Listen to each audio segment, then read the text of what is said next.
Hello, everyone, and Happy New Year, Happy 2025, and welcome to the first stream for the year. Um, Again, apologies, I haven't streamed for the past month or so. I've just been traveling, visiting some family, doing some, vacationing stuff, which is highly recommended. But in terms of the project itself, so a few of the updates and also part of what took me some time before getting back into it is one was migrating over to 5.5, which I mean it had to be done because things are moving forward with Unreal, so I just didn't want to get stuck behind too far in versions. Um, Now, with that said, there isn't. It's kind of the version that gave me the most headache from kind of the fives, the Unreal Engine fives, because it broke a bunch of my enums for whatever reason. I am not entirely sure why, but that was part of it. Then had some issues with some animations, and so I had to do a lot more fixes than with 5.1.2.3.4. But with that said, now that I am in 5.5, I wanted to also share another interesting thing that you might already know of is you probably know that I'm using GitHub for my repository. So while that has worked perfectly, my repository has started growing in size, and of course, you got the repository history that you have to think about, and so over time, the repository size is going to increase, and um, even though it's not really mentioned, it seems that GitHub is limited to 100 gigabytes of storage. And I'm hitting that, that 100 gigabytes of storage. And when you do that, there is no way to go past it. So I've tried to see if there's like a paid version or any kind of other option with GitHub, because I like it and it's Git, and I wanted to keep using it. So that kind of led me to start looking into a different solution for free and potentially paid version where I can expand my storage. So what I found was this thing called Diversion, and that's why I'm saying some other folks might be used to it already or might have heard of it. But what it does, it gives you 100 gigabytes of storage in a repository fashion. It's not Git, but it's kind of Git light, let's put it that way. So it does have a lot of the functionality just the same way with Git, where you have like a history of commits and you can, choose one commit and revert to that commit if you want to go back in some changes. Um, but it also has, and let me bring up um, the actual kind of they have a desktop app as well, and it's very similar to like GitHub desktop in a way. And you can see here, kind of the repository size. You can see mine got pretty big. There's a lot of stuff that I don't use, but sometimes you might want to keep that. And in here, you have kind of your changes that you want to push, and you can also do the same thing that you've seen here in the browser version, and you can like undo a commit. Um, Hey, Bloodshot, welcome, welcome. Um, so yeah, the self-hosted Git would be great. The only thing is, you have to have where to host it.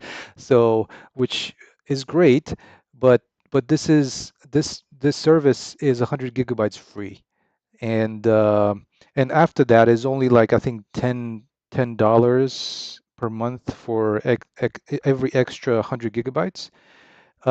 So. Um, it's kind of what works best for you because I think so. Double P, this is online, so it's cloud-based solution type of if you want to look at it that way. And so that way, um, I because I like the idea, like big companies and they use like Perforce, right? Or I think that's kind of like the uh, one thing that they mainly use, and that's a self-hosted. repository. I'm not sure if it's Git or if it's more like this, kind of like Git Lite, or I like to call it Git Lite because it's um, it's Git inspired. So yeah, but I think with I haven't experienced or I don't have experience with any self-hosted Git solutions. But the one thing that comes to mind is, you got to host it somewhere and you got to pay for that hosting, unless you host it at home, right? I mean, you have your own uh, kind of thing, server going on. I have friends that have that, but that's also an expense, the way I look at it. So, and plus it's not hosted in the air quotes cloud. So, God forbid something happens to your machine or your server at home and things are gone at that point. So there you go, Bloodshot. Yeah, that's exactly it. Because I would probably try to do the same thing. I do back up my project onto a separate hard drive as well, and just every now and again. But um, so yeah, that's one of the things that I wanted to share with you guys that I've been doing as far as doing like a version control kind of thing. And the other thing is with with diversion, there's a plugin for it in Unreal. So in here under revision control, I can go in and um, I still haven't done too much to dig into how Unreal handles revision control, but so far I'm kind of I don't like it. So I don't handle any of the revision control inside of Unreal. And but in here you can connect to your um, diversion repo. So that can be done as well, which is kind of cool the way I look at it. All right. Another thing that, as a quick update of some of the fixes that I've been doing and try to make improvements, is maybe I started in my last stream, is kind of unifying my vehicles under one master blueprint um, that I kind of started from semi-scratch, so to speak. So that way, making it a little bit easier for me to create vehicles. So now there, all my vehicles, like this little forklift that's going to be like usable in a side mission, and this kind of like main vehicle they'd be able to use on in the location, as well as the one-time use of the airplane. They're all part of the same kind of they're children of the same master class. So, so that's another update. The other one is going to be in the main level. I've been working on that a little bit, just kind of clearing my head from like all the uh, things at work, which has been a little crazy recently. So um, that's also one of the reasons that I wasn't able to do a whole lot of work. But so I'll show you some of that in there as well. But let me start the game real quick, and I'll show you kind of how the airplane looks. And you might have seen this before, but yeah, let me jump in real quick. So now you can like these things actually work. Like before, I had this issue where like the character was rotating in place with the airplane. Like I couldn't figure out why. So it wasn't a thing from the ALS, the Advanced Locomotion System package, so I was able to fix that. So now the helm itself rotates based on your position on the spline, so it kind of gives you a little feel of, oh, there's something happening. So it's not just completely static. And you can like look off to the sides and look around a little bit as you fly the airplane.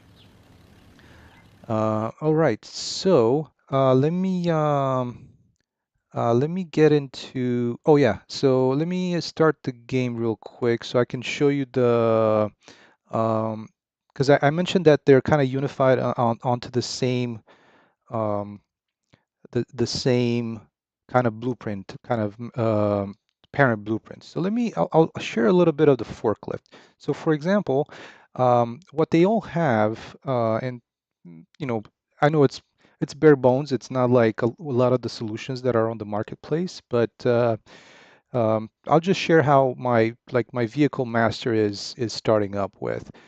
So there is a mesh which is the skeletal mesh for the vehicle, and I'll quickly share the skeletal mesh, how the skeletal mesh looks for the forklift, just to kind of show you the basics. Um, and this one might be a little bit, it's not complex because it's like it's got the steering wheel, the wheels, and the ladle. I'm not sure what this is called. The thing that lifts pallets. That's controlled separately. But one thing that it does is, and they all have the same way. It's kind of like the steering wheel. So on the steering wheel, and you might be able to see it, that it moves around. Each one of them, each one of the vehicle skeletons has a right hand and a left hand. So that way you can position the hands on the steering wheel, and you can visually see that the the hands move with the steering wheel. And an even simpler skeletal is something that I've made for the plane. So let me share that with you. This is even more bare bones. But you'll see that the helm itself, which is that little steering column, and that kind of twists to the sides like that. It also has the same setup with the um, left hand and the right hand socket. And this one doesn't have any wheels because again, it doesn't. You don't drive it. So, and even with the vehicles themselves, um, as a first-person game, you're not going to be able to see the wheels, so they probably don't matter as much as I probably put into it. Okay, so yeah, I wanted to share this setup just because in my vehicle master blueprint, what's happening is let me see if I can find it. I hope in this little mess that I have here. Um, I wish I could easily find it where it's. Oh yeah, there we go. So this is the steering angle from. From you, like the character, like you the character, like maneuvering the vehicle. So this steering angle is passed on to the animation blueprint of each one of these vehicles. So that way um, I can turn that bone, which is the steering column bone, and so yeah, I just wanted to share that with you guys real quick. Other than that, it's pretty simple stuff. This is just on tick, so I share that. And it's the things are coming out of wait, just wanted to see where am I getting? Oh yeah, so basically from the wheels themselves, you get the steer angle, and this is because it's part of the wheeled vehicle pawn. Yeah, so I think that's the pretty much the gist of it. Each one of the vehicle has an internal camera that I switch to when you like enter the vehicle, and of course there's like and probably I just use them. I use these spheres, so that is where you kind of have to look at to get like the interaction to happen with the vehicle. So yeah, that's pretty much it. So for example, if I was to interact with this, and you've seen this before, just so that I highlight, where you look. So in this case, uh, if we have the forklift, since it's a pretty simple example, this is kind of this sphere is kind of the interaction sphere. So once you're in it, you're able to interact with the item.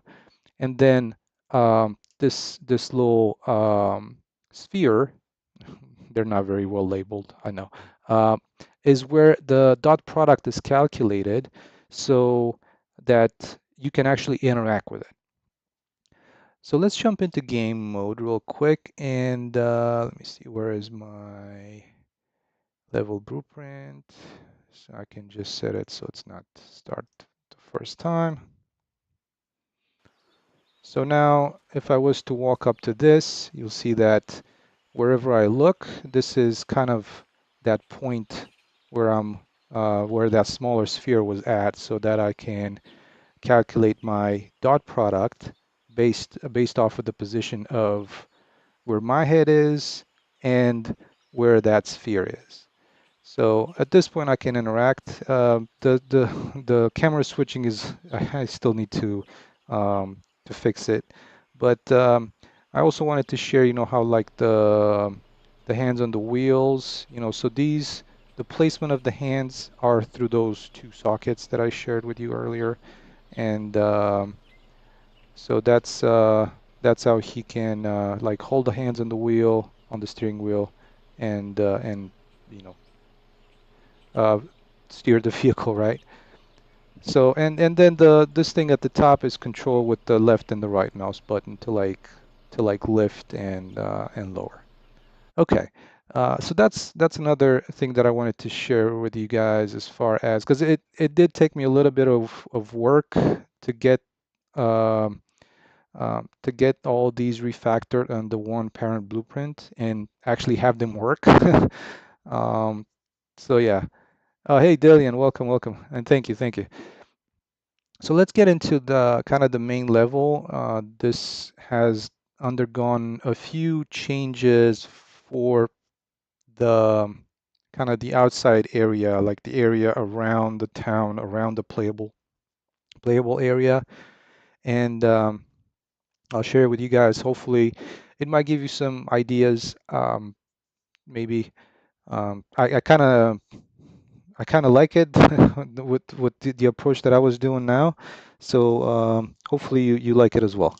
So once we load into here, because I got everything showing up so and loaded, um, we'll go over some of the changes. Okay, so as soon as this loads, it should load here immediately.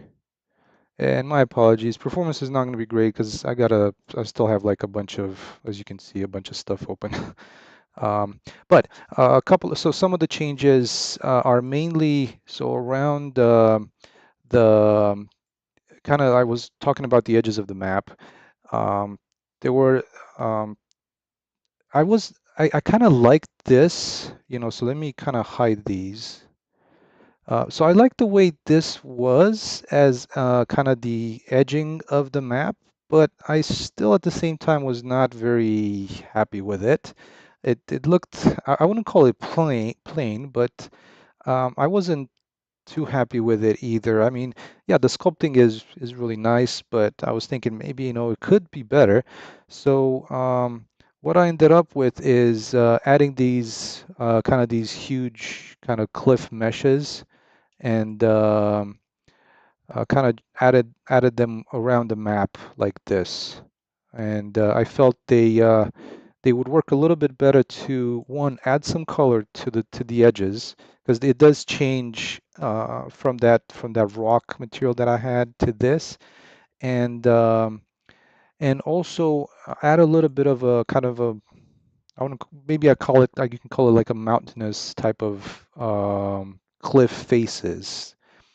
Also, along with that, I have added the kind of these, and this is out of a free package if anybody's interested. Um, this is from, I believe, let me see if I can, unfortunately, the name of it is not what's on Fab because again, I don't want to go ranting about Fab, but that was another headache. And so this, uh, like all of this is actually just one level, which expands out quite a bit now because I've actually increased the size quite a bit for this level. Um, so it's pretty gigantic at the moment. Not navigable, but it's very simple. Like I wouldn't call it like low poly, but it's pretty low poly meshes that are creating this background. And I felt, these could work out really well for the non-playable area background kind of setup. And you'll see that the scaling of it is I kind of went up with the level of scale, not by much, but again just enough so that my playable area is in the center, and all these kind of mountains are in the background. And I think they fill out the area pretty nicely. Like if you were to look back here, there's something. If you were to climb, I think that the tallest that you're going to be able to climb in the game is going to be probably around here, and for like the antenna missions.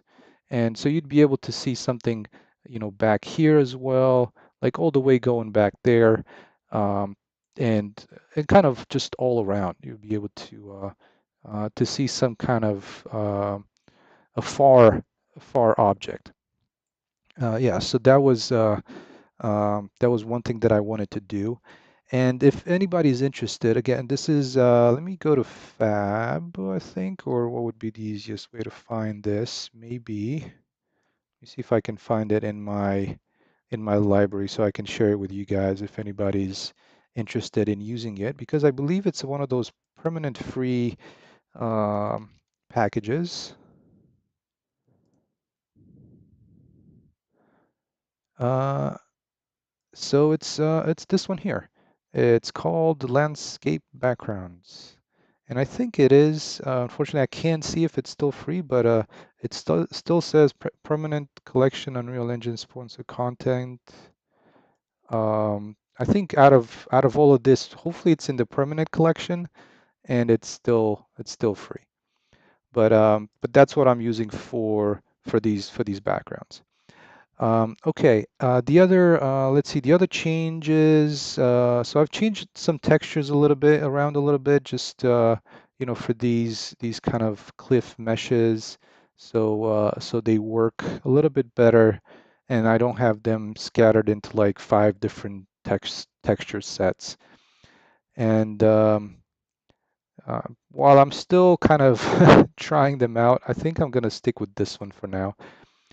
Okay, so another thing that I've been a little bit, I wouldn't call it, disappointed, but I wasn't very happy with is the roads mesh, and because it was really, really flat. So now I've kind of played around a little bit. And that mesh is still too high poly, but not that bad. Um, so let's see. Uh, this is the same road that I previously had, but I've kind of made it like displaced it in Blender. So now it's just a mesh that is like the asphalt side of it is a little bit has a little bit more of like um, a shape to it, So and then the sides, just like before, I've tried to make them a little bit bigger and have some gravel going on. So that was just kind of a little bit of small kind of visual enhancements. Also, along with that, I've been working on getting this area back here, trying to get this one completed so that when the player comes to the factory or arrives here, it's not just uh, very much unfinished. And it's still unfinished by any means. I still need to finish the road, kind of going off the map in this direction, and similar to how this one is, gonna go uh, to this end. Um, yeah, so let's see. Oh yeah, and in here, now that I've managed to fix the vehicles, once you start the game, you're actually in the airplane and properly going along the spline. I still need to adjust the spline because right now the flight path is still, I didn't refine it so well. So the airplane is still kind of positioned a little weirdly. So I need to address that. Um, I've been trying to do the rotation of the plane with the spline, so therefore I can like based on the spline I can control how the plane like tilts, or not tilts, I think it's rolls, right? The airplane would roll side to side when it does a turn or other things like that. So I still need to fix that a little bit better and play around with this flight path. Oh yeah, so the other thing, as you can see, I think the trees placement looks a little bit more natural. At least, yeah. Uh, it's something that I worked on, so other people should make their own decisions. But I feel now that um, the way the um, the trees are placed, uh, kind of, coming up off the slopes, and I think also having these big cliffs, they it also helps with showing the trees a little bit better. I think there's a little bit more contrast between how the base color of the cliffs and the trees, kind of the background trees over here, and the same thing on this side, and also on these sides back here, some of them back here, and kind of around the map. Hey, Funky Pants, welcome, welcome. Yeah, good to have you. Good to have you. Good to be back. It's been a good month of vacation and visiting family, all that kind of stuff that happens for holidays. Yes, let's see. Was there anything else? Yeah, as you can see, I've played a little bit around with the lighting, not to too much of an extent, but and also with the kind of the water material here. It was one of those things that, for whatever reason, I was never happy with it. So over vacation, I just kind of sat around and played around with settings until I got it to a point where I I'm a little happier with it. Let's see. With 5.5, another reason that I've also decided to migrate to it is, and I still haven't tested this out, so stay tuned for some more testing, is they, according to Epic, like I said, I haven't tried this yet. They have they can generate lip sync for metahumans in the engine itself. So like I said, I haven't tried to do that just yet, and but but yeah, definitely this week, as I'm starting to work on like the first mission, like the start of the game, basically, you flying the plane, landing, and the first interaction with the first character. I'm gonna regenerate those lip syncs because now I don't depend on that module that I might have shown you um, a while back. It was like the MetaHuman SDK, which still works. Don't get me wrong, it still works. I think they might have like a paid plan, or they might have changed to a paid plan. But now with Unreal 5.5, again, this is something I've seen from their previews, so I'm gonna have to double check to make sure it's still there. I'm gonna try and generate the lip sync animations for the NPCs. So hope to share that with you guys next week. Um, so that was one thing, and the other thing that I've noticed, again, in some kind of like a preview of somebody was doing like a bigger YouTuber that's doing Unreal stuff was showing, is the ability to export like low optimized metahumans. So hopefully, because like I said, especially that I want to use for these NPC non-interactable NPCs, and I'll definitely test that out as well. Hey, Funky Pants. When the last time I saw your game like 6 months ago, it was big, but now it's big. Well, so I think it's like the playable area is still the same size. Yeah, and that was one thing that I wanted to do, kind of adding these visible backgrounds definitely gives the feeling that, there's something past this area. You know, it's not just an island. I think when I first started thinking about this game, I was thinking of having it take place on an island.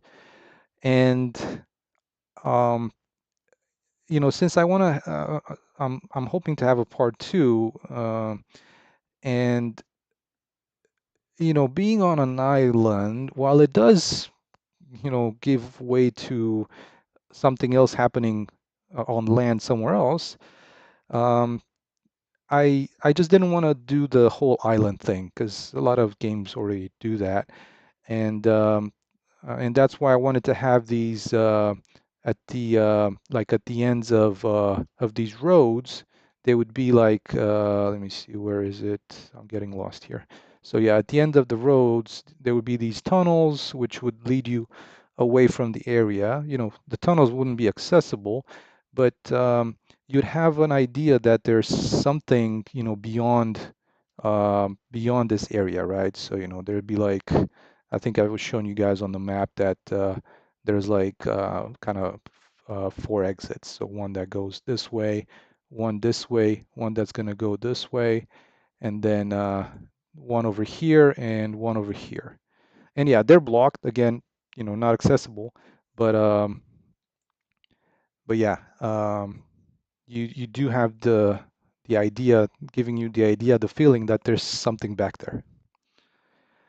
Yeah, so the area that's going to be available is this. Let me try and zoom out best as I can. So yeah, it's going to be from this corner here. Hopefully you can see it. I think I can zoom in a little bit more. Yeah, so the playable area, oops, I went a little too far, is from this ravine here to this corner to this corner down here and to the dam. Yeah, that's good. That's good. So I think last I measured it, it was about maybe maybe more than four square kilometers. So yeah, I think the way I look at it, because I always come back to comparing the environment with Far Cry 5. I think it might be about the size, it's probably smaller. Yeah, it's smaller than the size of the area of if you played Far Cry 5. Um, it's Far Cry 5 is divided into three or four, I believe, areas controlled by like the bad guys. So I think my playable area might be the size or smaller than the smaller map of one of those bad guys who was controlling that area. Okay, so for today, I um, I was planning on going over some of these updates, and I wish I had a better plan as far as what to do. But I think what we could try and do, let me see. What could be a kind of a fun thing to do? Oh yeah, let's do this because I did mention it and I do want to do it eventually. Is kind of the road that goes past the factory and onto this side, which is going to have like a tunnel section that's going to be blocked, so you're not going to be able to get past it. But yeah, I wanted to finish off this road so it doesn't just end up into the factory and that's it. So yeah, let's do that. That might be something cool to watch, or I hope. Um, like I always hope that whatever I do is looks cool or is interesting, fun, something to watch.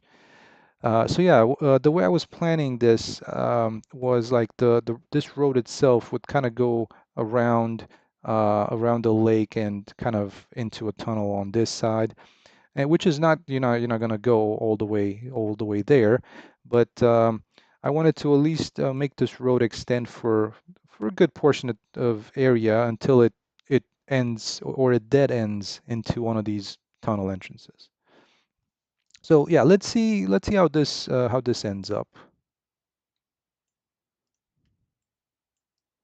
And yeah, the road, with I was trying to, because I mentioned it a little bit earlier, having the road be like a little bit of, as you can see, has like a shape to it. It's not completely flat. And I've kind of spent a little bit of time trying to think if I want to do it or I don't want to do it. And I ended up deciding that yeah, I want to do it because it just adds a little bit of a bump in the flatness of the terrain, so to speak. So um, especially when it comes to intersections. And this was one thing here, like I was like, this looks so flat, like before and after. Um, and being able to add the stop signs and all that. I felt that, and I think maybe it's a little bit too high at the moment. I might adjust the scale of it a little bit, but I felt like having that, um, uh, this actually show up as a road and not just a kind of basically like a flat decal, which is kind of what it is to some extent. Um, I think I felt that it might look and make it feel like a road. So that's where I kind of went with adding a displacement to it and giving it a kind of a thickness. All right, so let's go ahead and play around with these splines. One thing that I guess I was hoping uh, is they would have worked on the splines a little bit, and unfortunately that didn't happen. It looks like they actually uh, might have messed some things up to some extent. Like usually when you had these control points, you'd be able to select the control point and operate it like a spline where you can, and I'll show you what I mean. So for example, you'd select this point here. And I'm not sure why now it's not. I was trying it the other day and it seemed to work. Like you select this. And like just like you have with the spline, you have like the ends of it. You can control it a little bit better.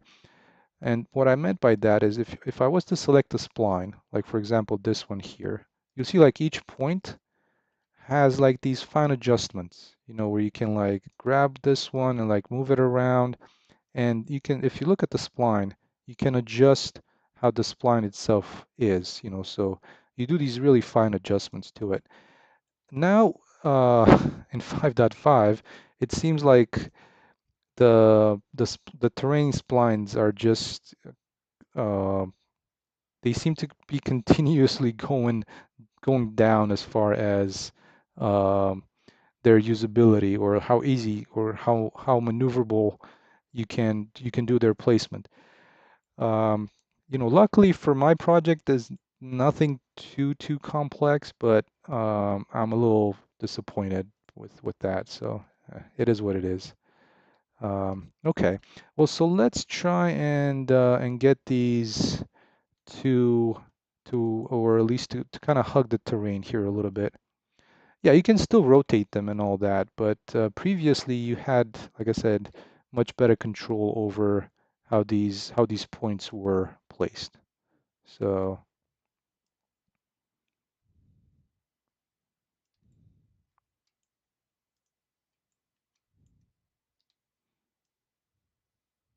at least you can still somewhat maneuver them. All right, so let's try and like kind of make this go around the lake a little bit, and then we'll do some sculpting and see how it turns out. And I think I might be good to about there. I don't think I want to, like I said, I don't want to take it too far out there. And we'll fix this terrain as well, but we'll fix it based on how it gets sculpted with the road itself. One thing that I want to do here is select these points and actually increase the side fall off to their max. And that determines how far out from the road it also sculpts the terrain. So we'll do that and that over there. Yeah, and I think one of my frustrations with the spline tool was that in earlier versions, I'm not sure if it was if it got broken in 5 or not. Whenever you would make a change to the road itself, like the update to the terrain would be in real time. And now you have to like you can't even do like I wasn't able to just do only selected. So actually let's do a quick try. Yeah, so this one does nothing. So I have to like do all splines. Um, I'll have to double check the documentation, but yeah, this option I don't think has worked in forever. All right, so now that this one is starting to get it sculpted, the one thing that I don't know is why it didn't like lift everything around it and only up to this side, which is again is something that I've noticed with Unreal Engine 5. Hey Bob, welcome, welcome. Yeah, yeah, happy to have you. Happy to have you. It's been a minute. Yeah, definitely. Thank you, for vacation. But but yeah, I was mentioning earlier, it's good to have a vacation. So yeah, let me try and see if I was to extend the one thing that it does. See, I was hoping that I would like sculpt this to the extent of the fall off, but it doesn't seem to do that real well. So let's see if I increase these to 1, if uh, if we're gonna get this little thing here to like follow more where the dotted line is. But yeah, I kind of doubt that was gonna do anything. Um, so let's do side fall off. Maybe we'll make it 3000 if it's gonna. Will this help any? Let's see. Yeah, so that helped, but not to the extent of what I was hoping for, especially when it has to sculpt up. Um, and let's see. Um, layer width ratio. Not sure if this does. I haven't actually tried it before because all these settings were working before. Um,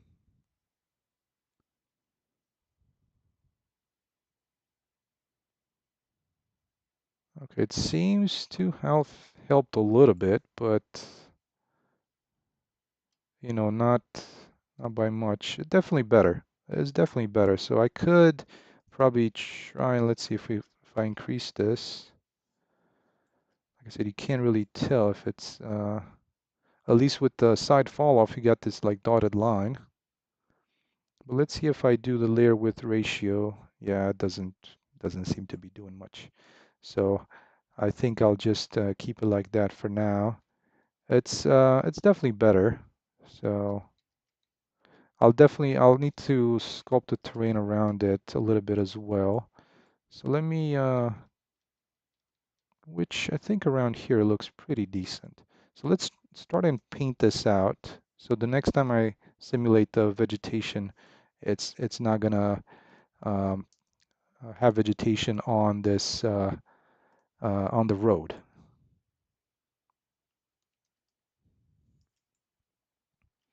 So yeah, let's do that around here.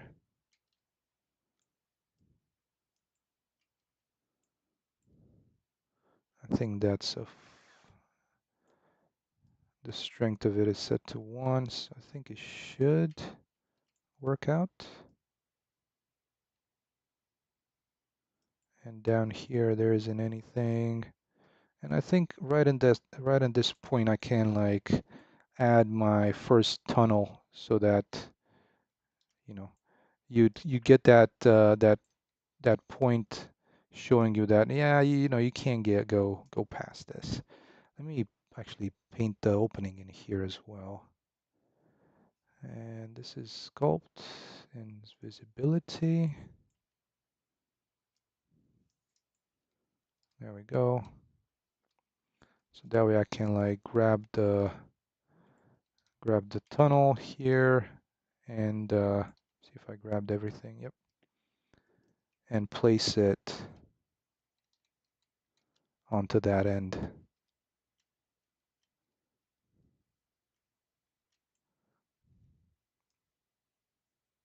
So somewhere about here.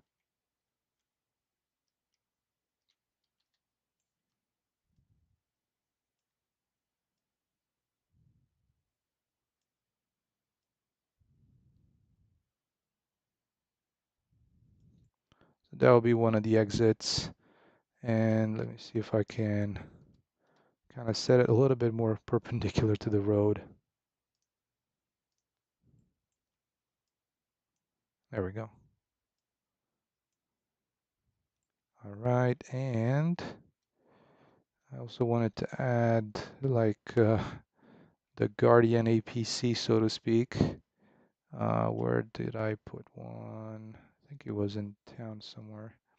And also something I mentioned maybe in one of the last streams. I'm still working on finding the best way to optimize this town because it does have like a lot of repetitive items, you know, like these walls, these windows.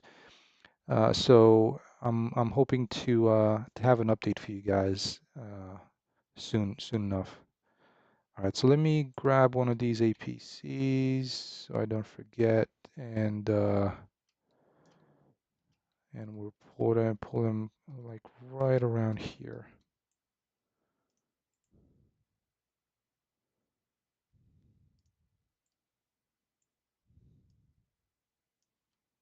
All right, so this is like I might have mentioned before, it's a static unit, but it does have a turret on top, and you will not be able to approach it. I mean, um, it's pretty much um, two shots, I think, and you're dead.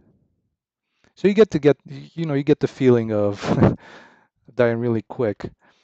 All right, so let me do this terrain over here, and then we can paint a little bit of mulch and and get the vegetation simulated.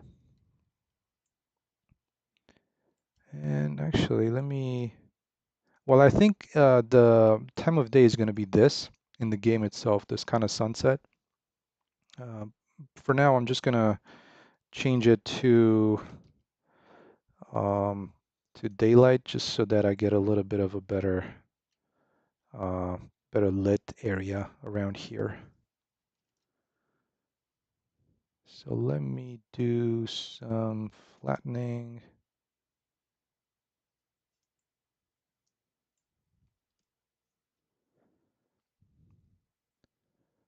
Oh yeah, Funky Pants. That's a terrific idea. Thank you so much. Uh, as I keep stressing, one of the reasons why I like streaming is getting ideas from you guys. So I mean, the credits are gonna be part you guys as well. So uh, you always have my thanks for all the ideas.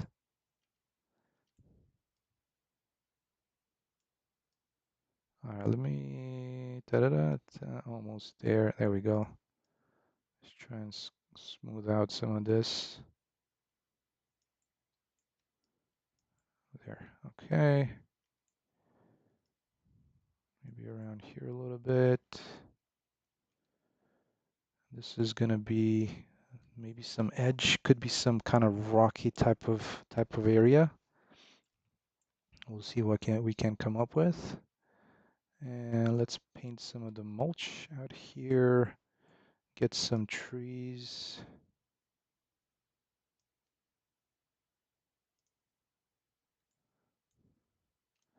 And before I forget, Funky Pants, I'll definitely place that right now.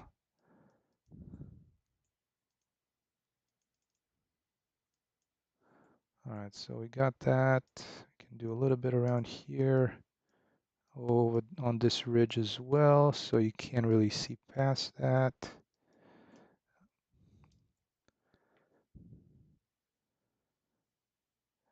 Yeah, exactly, exactly. Great point.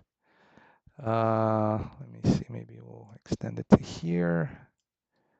All right, and let me place a couple of barriers over there. And let me see. I know I have something in here that's like driving up my draw calls, along with the town and everything else. All right, let me see. Where's my content browser? Here.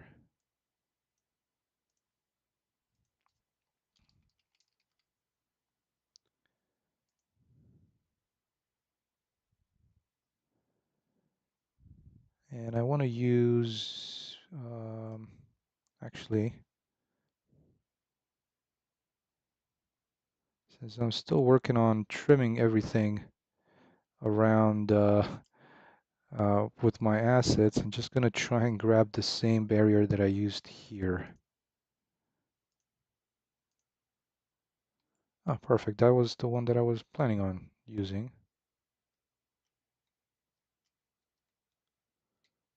All right, so let's place these down here.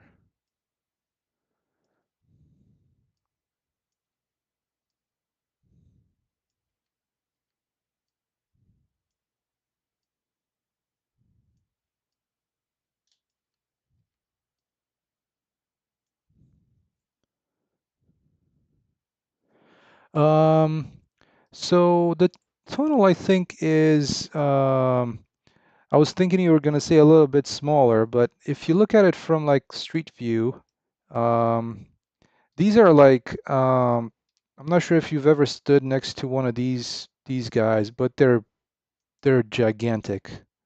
So this is about how big it is once it's in the tunnel. So I think it's about um, like a big truck. That's basically what it is.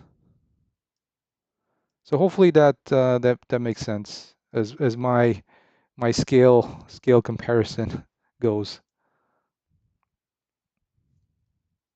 But yeah, I totally get what you're saying. And in here as well, one thing that I wanted to do is paint the visibility because um, so at the end of the tunnel, what I'm gonna place.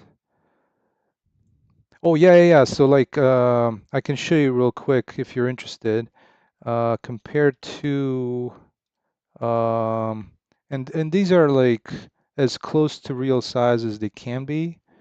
Let me see if I'm gonna, bite my tongue or not, but I'm just gonna use one of the cars that I'm using in other places in town as well. Let me find it real quick because there's gonna be some cars kind of parked up against this as well. And where is it? Vehicle variety pack. I think this might be it. Oh yeah, so against the size of one of these truck like box trucks, this is and actually these are these cars are a little bit higher because they're like on the road, but that's about how big one of these military trucks is.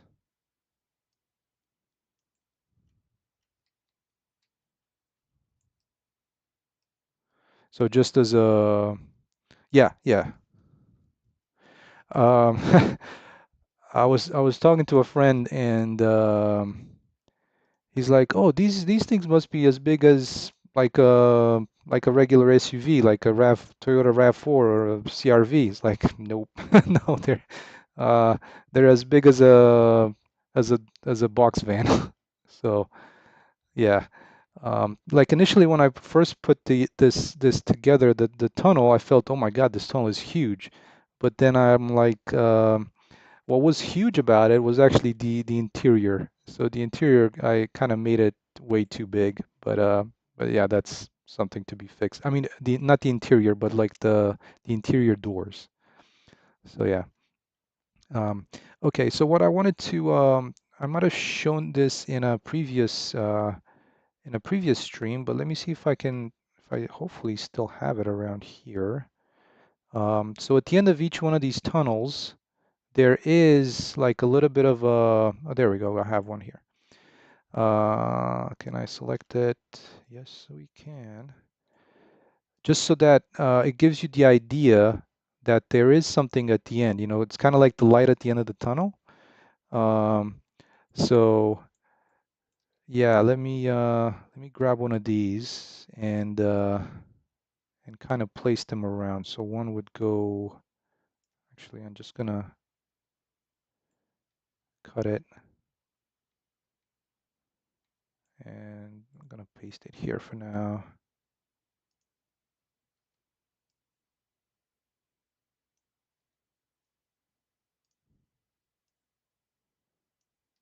So right at the end of the tunnel would be like this kind of bright light.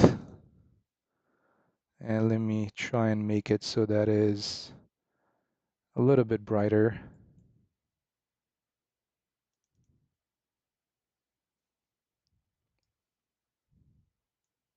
Quickly moving it to the side here. Oh, both of the cars are floating a little bit, or is it just my eyes? Oh, yeah, no, we'll go back to it. I'm not sure if it was, but yeah, we'll double check. All right, so let me make this kind of whitish to some extent. And then, so there's like a back distance. And let's see which one is. Let's make the emissive kind of like that to some extent. It's kind of just a try at the moment, but that way you kind of see something because I mean you're gonna have the binoculars in the game, right? So you'll be able to see that there is something that past it, but at the moment you can't go there.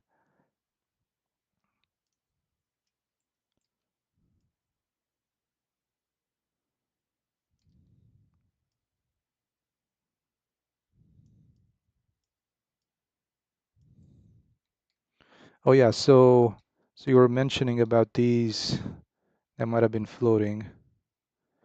They're a bit of, like on top of the road. Yeah, this is one tutorial that I did a while back where I was showing how this thing with the wheels work, so they're like on, they're placed on the road, right? So for this particular item, um, you were able to, let me see if I still have that. Yeah, so you can like add some variety to how this is, so it doesn't, they're not all kind of at a same angle or, some of them are, some wheels on the road, some wheels off the road. Maybe they're like on a slope and yeah, if anybody's interested, you can check it out. It was a pretty fun tutorial to do, to be honest. All right, let's see if we can simulate the the landscape or the vegetation, sorry, and get some of them painted around here, I hope. Let's extend this out a little bit.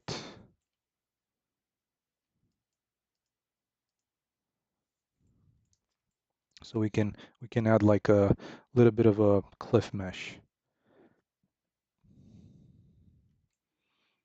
So let's try, not sure how this one's gonna look. We'll give this one a try real quick. And then we'll simulate.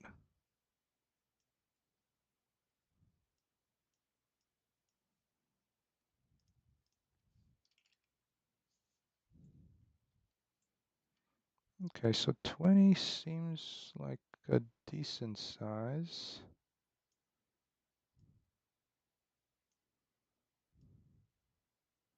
to cover this side. Yeah, that could work. Oh, okay. It also, I mean, I'm not sure. Is the quality from YouTube looking okay for you guys? Um, that might be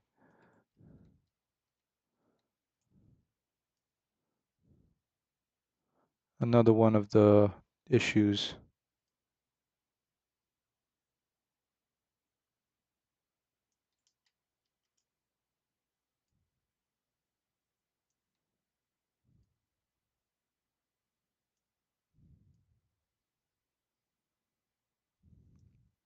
Oh, good, good. Thank you. Thanks so much.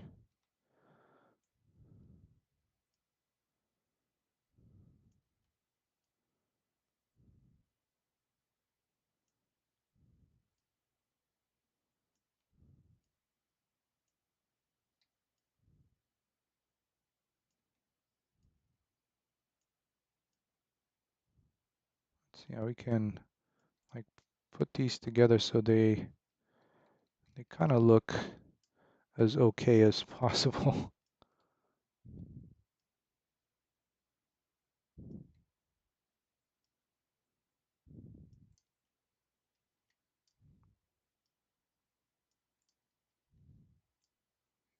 Okay, that's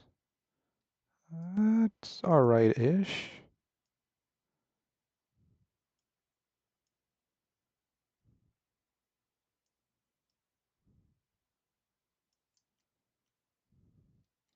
Okay, and then we should get some simulation on the tops over here. Let's see how that's gonna end up.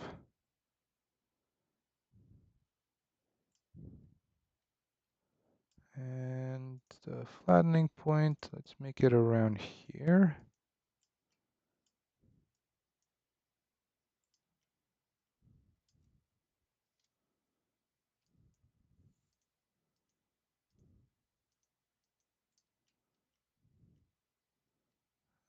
Like that.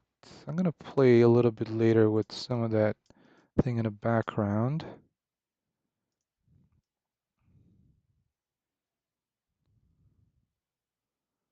So smooth that out a little bit.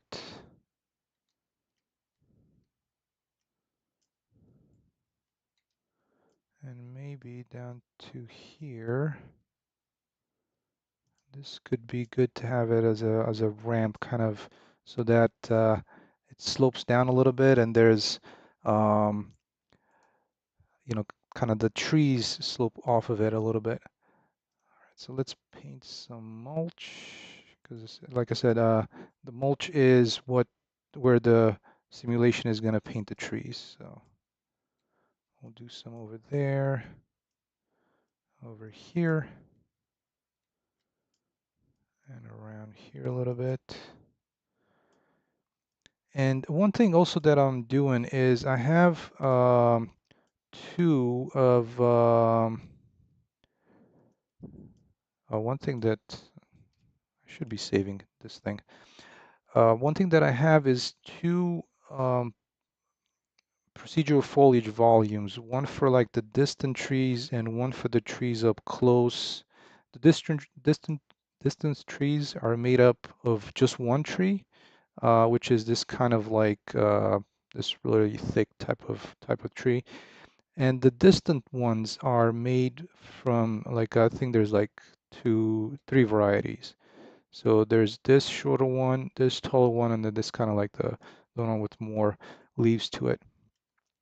And the way they're set up in the world, like one of them covers up like that's the logs, that's the large rocks, and I think this is the small one. Nope, that's the nav mesh. Where's my small pf underscore? So let's see. This is the big area, as you can see. So it covers some areas that are not going to be navigable and that I only want the simple tree to be painted at. And and then the small one is this smaller one here. That should be enough to cover where our area is and have some variety of trees, you know, like around here. So let's simulate this one. Unfortunately, the big one is also running the simulation. So that's one of the things that I'm not entirely sure how they would conflict with each other. And I'm thinking of just having one big volume for all my trees. Uh, but um, but let's see. We'll see how the small one works. All right. So bear with me while this runs its simulation. Hopefully, it's not going to take too long.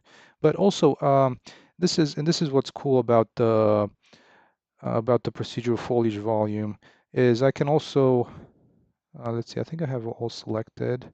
So I can still just use this one to remove trees, you know, like off this road. So for now, I'm just going to remove these guys. And we'll simulate the small area. And hopefully some of them will get painted around here. And I might also want to remove some of these guys out here. There we go. And we're on, actually, since we're here, let's make this a little bit better. Where this is at over here. Kind of smoothing this area out. And this one as well. And the landscape spline should also assist with us with that. And then paint some mulch.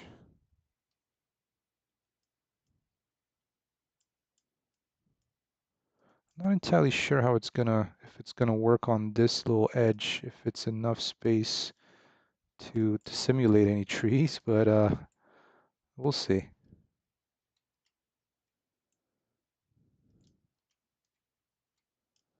All right, well,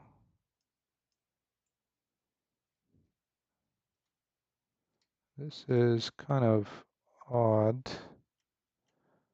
Oh, it must, I've seen this, I feel like I've seen this before where there's like this weird displacement from the sculpt.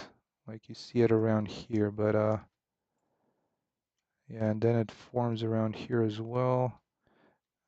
Like I said, you know, sometimes ever since, you know, Unreal Engine 5, the landscape has been acting kind of funky at times. But yeah, see, like there's some kind of weird, I'm not sure if it's like a lighting thing or what it is. Usually like reloading the level um, sometimes helps with issues like that. All right, let's see. Hopefully I didn't like paint this way too much into the road. This might take a little bit. Hopefully not too long.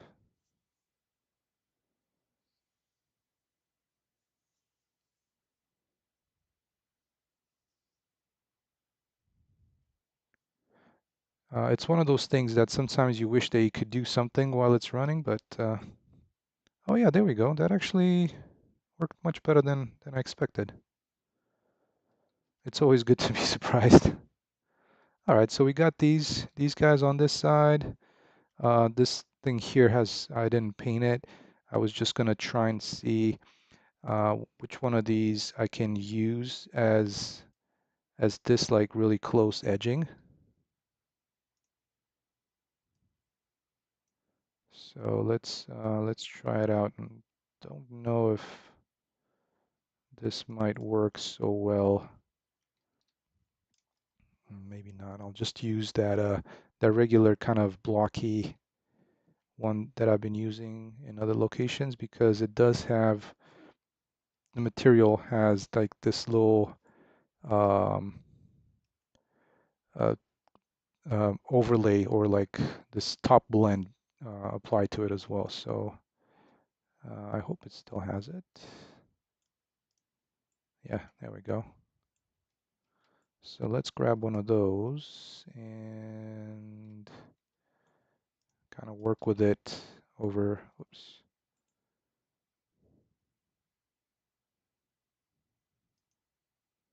and paste it around here.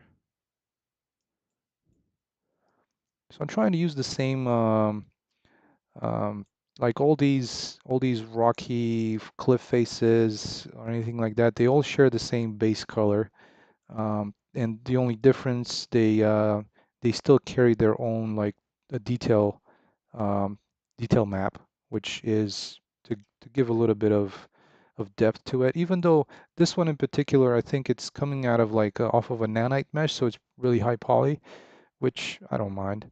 But I actually haven't seen. I've tried nanite. I haven't seen like a big impact on performance. The only thing is that they say, with nanite, you got to use the virtual shadow maps or something like that, which is a big impact on performance. And at least I wasn't able to make it run better, or at least try it out and um, so that it's kind of, oh yeah, you know what, this is really really good on performance kind of thing. So I just didn't. I ended up not using nanite. Let's see, how can we get this one in here?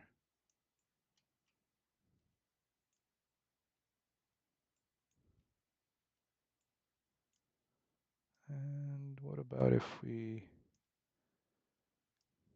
use the long side of this mesh?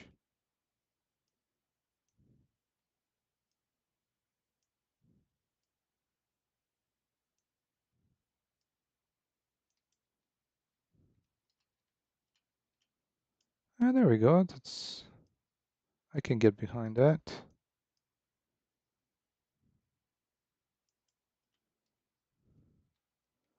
And what we could do, since I just did that, I'm gonna extend this little area out so there's a little bit of variety and have some trees on it. Oh yeah, and then the trees on top of this little ridge, which is nice. All right, so if we extend this one to about there,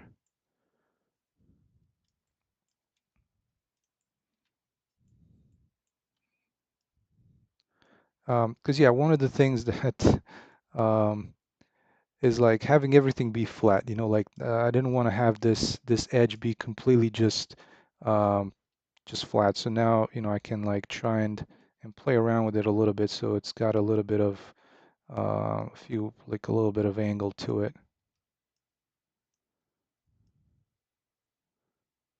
So it kind of goes in and out a little bit. That's one of the things that I was trying to do there. So now let's see, let's continue and maybe can we lift this up a little bit?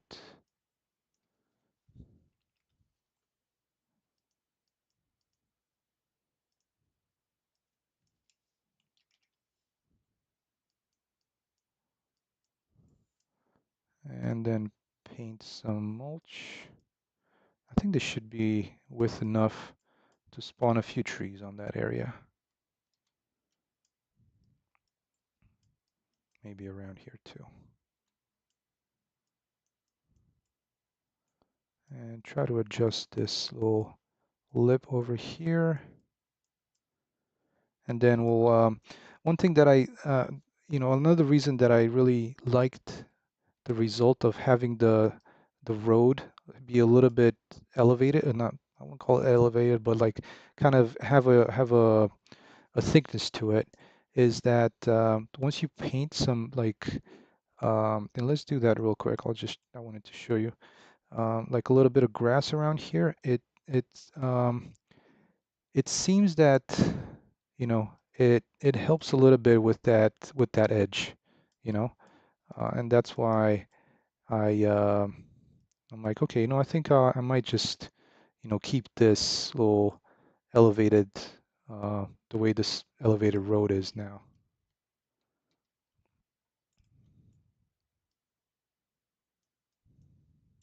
And plus, having this, a lot of it is just so much in the textures, having this, like like the combination of the road texture and the gravel texture next to the road.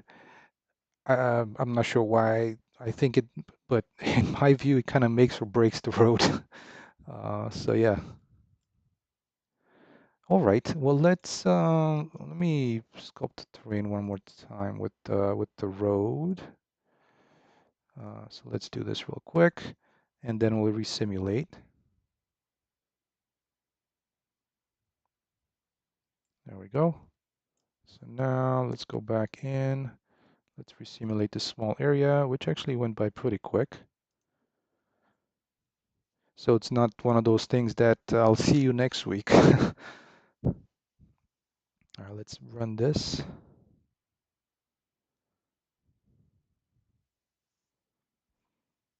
And then maybe we'll do the logs and the large rocks.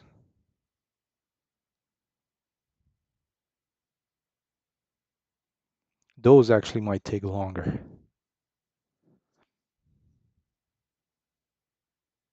There we go. All right, those got placed pretty nicely in there. Let's see, we'll do the logs next. Or maybe the rocks. I'm trying to think. Let's do the logs.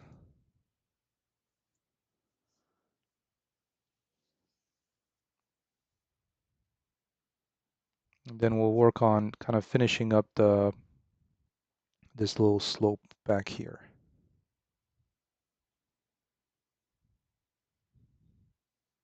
All right, so there's the logs and the rocks.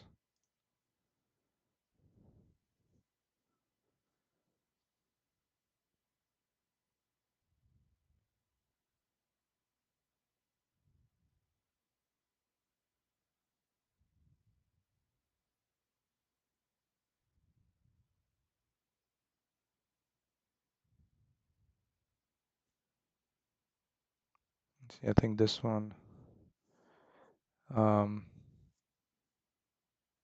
since it's trying to place the rocks based on what's already there, so it doesn't place it on top of a log, or as you can see, like around here. This one got a little bit close, but it's still not overlapping the log, which is good.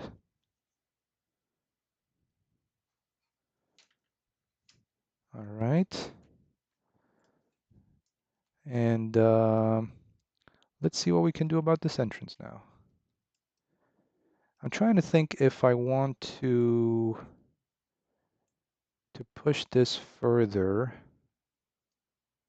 so that kind of making the tunnel a little longer, kind of like on this end, I've made it out of a few more sections. So let me try and do this.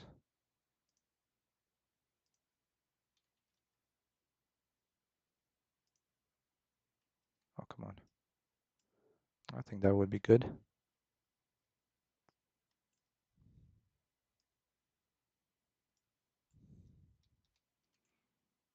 So this way it gives even from a distance, but like I said, if you were to use the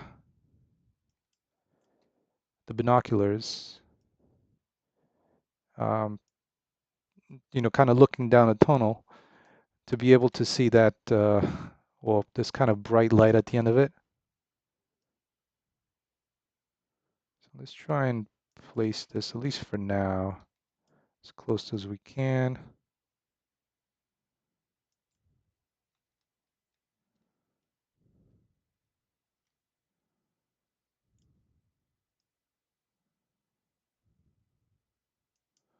I try and use these pipes as point of references to where I want them to be placed.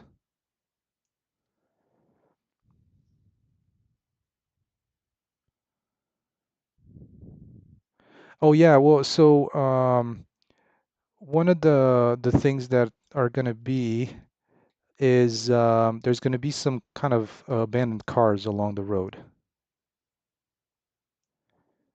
And I don't know about the logs. I mean, that's definitely a good idea. I'm just trying to think if a log might be what's expected to be on the road. You know what I mean, Funky Pants? Um, as an obstacle, you know?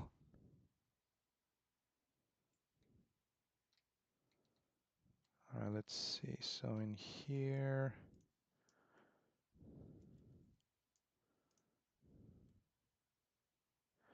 and see, this is where I meant like having those lines that were helping with the spline would have helped, but we'll take what we can get. All right, so there we go. Let's do this one at 0 so we can get a little bit of terrain over there.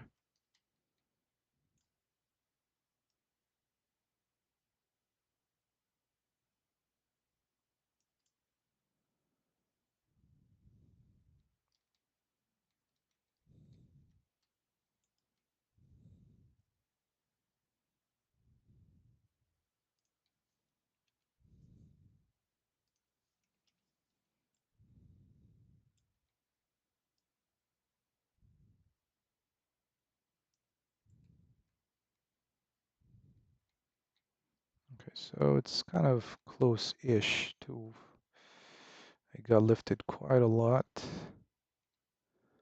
And that might be, let's see, maybe we'll just add another point in there. And hopefully this will work.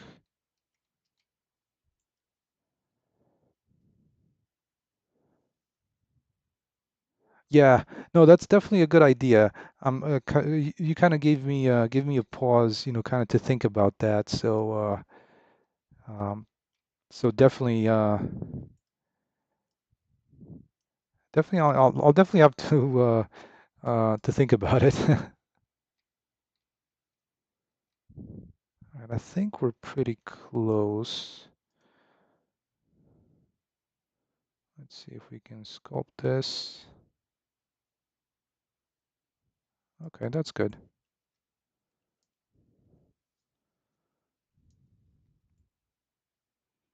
And then we have those trees on the top edge there. And where is my little, oh, there it is back there. Okay, so on this side, I also want to sculpt the visibility, or maybe I've just sculpted it so it's not, that opening is not there anymore. All right, we can fix that.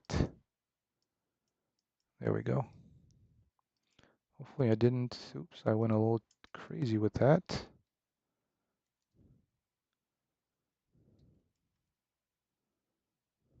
Let's maybe smooth it out first.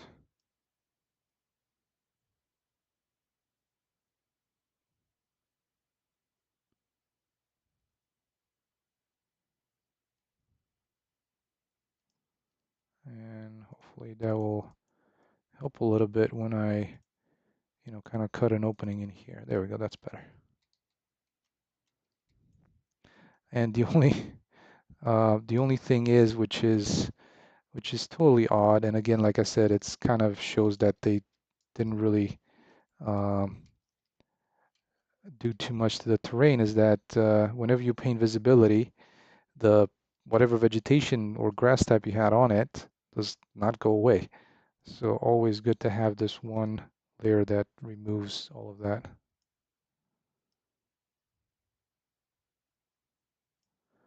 I think unfortunately there's some that got simulated, so next time that I'm gonna run the simulation, they should go away.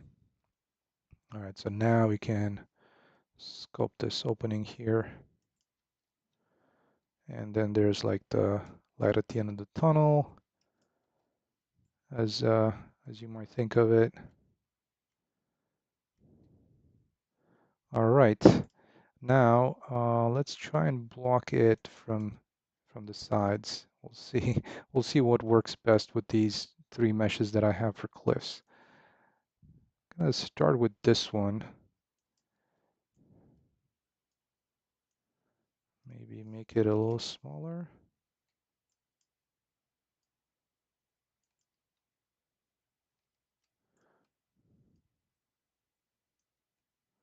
The only trouble with it is that it's not closed.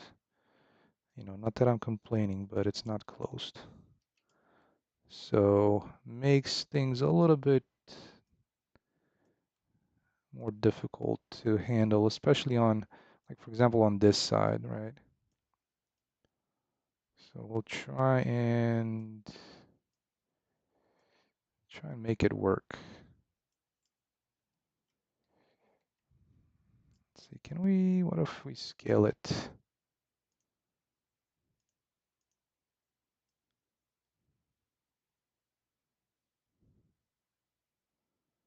this way? So this one's -10.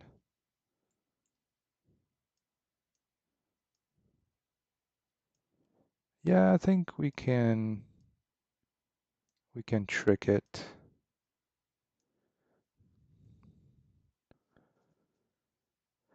Oh, well, good point. If you can't go through the tunnel, why does it matter what's on the other side? Well, I did. That's one of the things that I don't know why. It might be a personal thing, but it always kind of frustrated me. Well, frustrated is a big word, you know. But um, whenever I play like one of those games, you know, like the type of games that I play, you know, Days Gone, Far Cry 5. Or all, pretty much all the other Far Cries. I think Far Cry 6 is on an island, so you have the ocean around you, and you can think that you can go away or like leave the island. But all the other ones, they either had like some kind of like a collapsed entrance or like I'm not entirely sure what Days Gone had. I think it was a collapsed entrance to a tunnel as well. So you were never thinking that there's anything past the world that you were in, you know? Um, so that's why I was trying to show that yeah, these guys, they're kind of just keeping you in this area, and but um, there is something else beyond your area. Does that make sense? At least that's kind of how I was looking at this.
Yeah, thank you so much for asking. Um,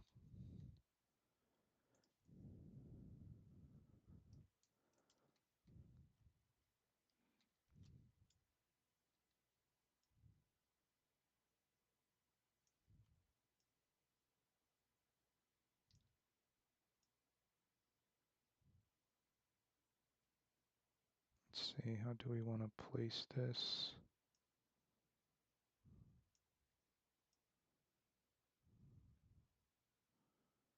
Maybe like that. This one doesn't really suggest the slope, so let's try and bring it down to about there. Okay, that's pretty much a opening. I think we can make it so that we can add a ramp from here to here. Let's see how this is gonna turn out. Mostly in terms of like the opening down here.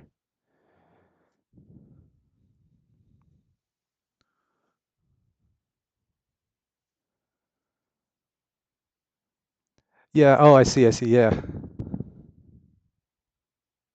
Right, right. But so you know, um, with the living room, you know, you have an open door, you expect to see something through it, right? That's kind of my thought. Um, 'Cause, you mentioned the ArchViz.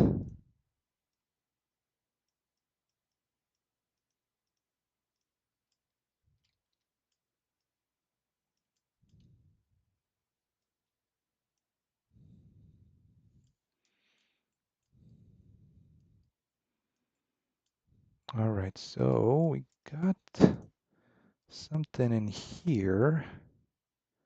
So we can paint a little bit more mulch. Maybe get a few trees like simulated in here as well. All right, so there's that, and I'm gonna try and push it back a little bit. Um, let's see, how can we do this?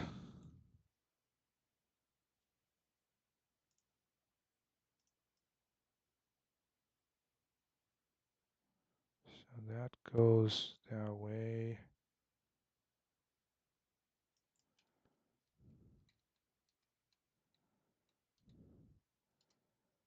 Let's see, I'm gonna try it real quick. Is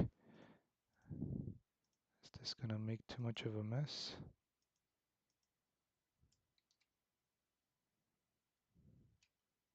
Up top?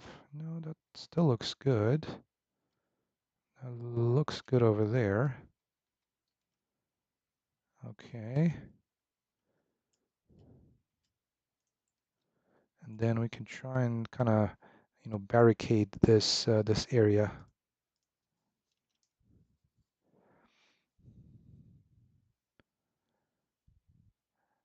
Oh yeah, that's cool. I get that. That's nice. I mean, in the end, a game is still it's a live rendering, right? So, or like an interactable rendering, if you could. I mean, I would think that's what you would call it. Let's try and maybe see if we can bring one of these guys in here.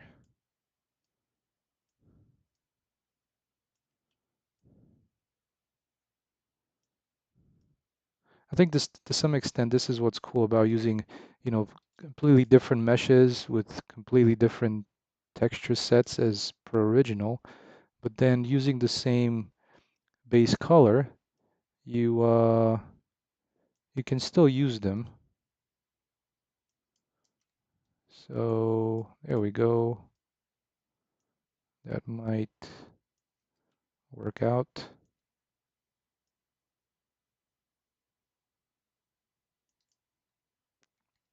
Okay. All right. Well, let's try and see what we can. How can we end this here? Maybe we'll use one of these guys and like angle it out like so. There we go. That could work. Create some kind of interesting lighting back there. All right, well, let's simulate some trees. Finish painting some of this mulch around here. Not sure if it's gonna, hopefully it's gonna have enough space for some trees to grow.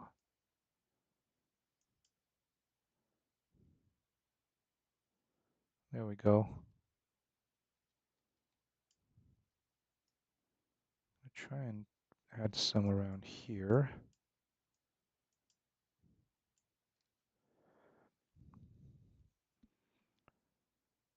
Yeah, definitely, definitely. That's how I feel.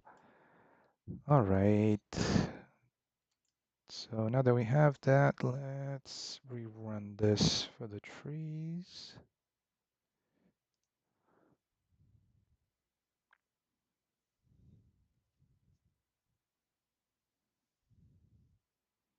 So I'm hoping to get a little bit more on this ridge here.